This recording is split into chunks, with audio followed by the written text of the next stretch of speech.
नमस्कार मित्रांनो, तुमच्या सगळ्यांचं स्वागत आहे आपल्या यूट्यूब चॅनलवर, ज्याचं नाव आहे काय नाव आहे अच्छा शुभम कोडे व्लॉग. ओके, तर विषय असा आहे की आज मी ठरवलं आहे की माझी जे दाढीची केस वाढली आहेत तर ते थोडेसे मी ट्रिम करून आणतो, दाढीला थोडा शेप देतो आणि डोक्यावरची थोडीशी केस आहे काय थोडेच कापणे पडतील, पण कापणे पडतात त्यांना थोडा आकार देणं पडतो, तेव्हा ते चांगले दिसतात आणि त्याच्यासाठीच मला आता बाहेर जावं लागणार आहे.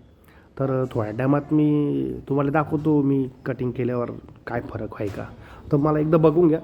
तर आता माझ्या चेहऱ्याकडे नीट बघा आणि कटिंग आणि दाढी केल्यानंतर माझ्या चेहऱ्यामध्ये काय काय बदल होतात हे आपण बघूयात. बघू तुम्हाला काही बदल सापडतो आहे का. नमस्कार मित्रांनो, तर आता मी दाढी कटिंग करून आलो आहे. तर पहिल्याच लुक आणि आताच लुकमध्ये काय फरक आहे थोडंसं बघा बरं.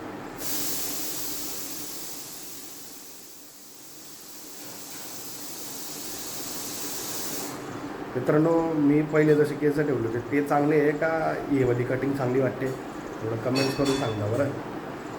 नुसती दाढी कटिंग केल्यानं सुद्धा माणसाच्या दिसण्यामध्ये किती फरक पडू शकतो हे तुम्ही या व्लॉगमध्ये बघू शकता. तर भेटूयात मित्रांनो पुढच्या व्लॉगमध्ये. हा व्लॉग छोटासा होता, लुक टेस्टचा होता.